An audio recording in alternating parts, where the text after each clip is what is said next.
Mais non, maintenant, imagine, le Haninou, que le gars, il a un cancer généralisé, bon, et le seul endroit où il n'y a pas de métastase, c'est le cerveau. On lui prélève le cerveau, on le met dans un autre corps, qui lui, encore une fois, est mort d'une mort naturelle. Un jour, ça va arriver. Bill Gates, le pauvre, ils n'ont pas pu lui... Pas Bill Gates, comment il s'appelle, le Steve, là, qui a bien fait son... Ah, voilà, son job. Même lui, il a croqué la pomme, hein, finalement. Je pense qu'il a entendu l'appel. Donc, c'est quoi l'idée? Ouais.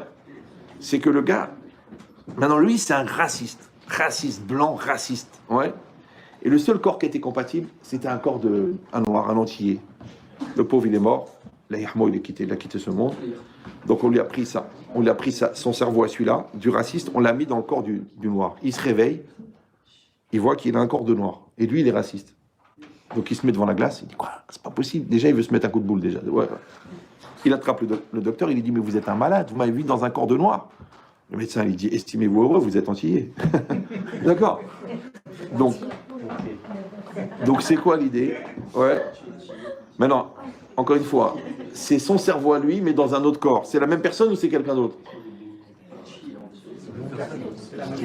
Quand vous voulez que j'explique les blagues? Alors, je ne vais pas descendre trop.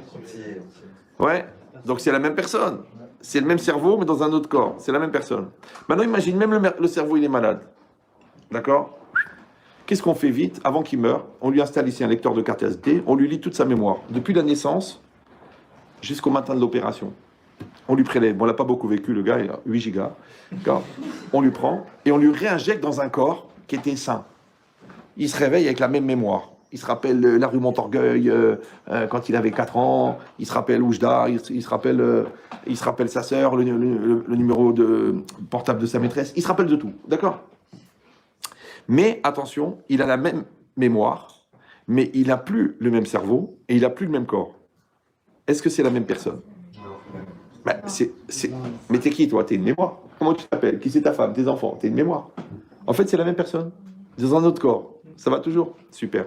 Imagine, même la mémoire, elle est abîmée. Il a fait trop de bêtises, à chaque fois qu'il y pense, il s'évanouit. Donc, il peut plus. On lui efface la mémoire. Il devient... Comment ça s'appelle? J'ai oublié. Amnésique. D'accord. Mais on lui garde la conscience. C'est quoi la conscience? La conscience, en résumé, c'est un arc électrique établi entre toi et la réalité. Là, par exemple, vous êtes là. Moi, je suis là. Ça va? Vous êtes conscient d'être là. Donc, et moi, vous êtes conscient que je suis là.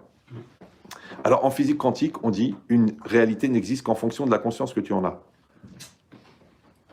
Ça va? Par exemple, il y a des gens qui ne sont pas conscients qu'ils sont mariés, donc du coup, ils ne sont pas mariés. La preuve, c'est qu'ils des fois, ils se trompent d'étage. Je te dis, mais enfin, tu habites au 3e. Ah, excuse-moi, je ne sais pas ce qui m'a... Non, parce qu'il y a la rédactrice en chef de France Info, qui habite juste en dessous. Donc, le gars, il s'est trompé d'étage. Bon, alors, mais c'est quoi l'idée? France Info, vous ne connaissez pas France Info? Donc, c'est quoi l'idée? C'est que la personne, en vérité, qu'est-ce que c'est une personne?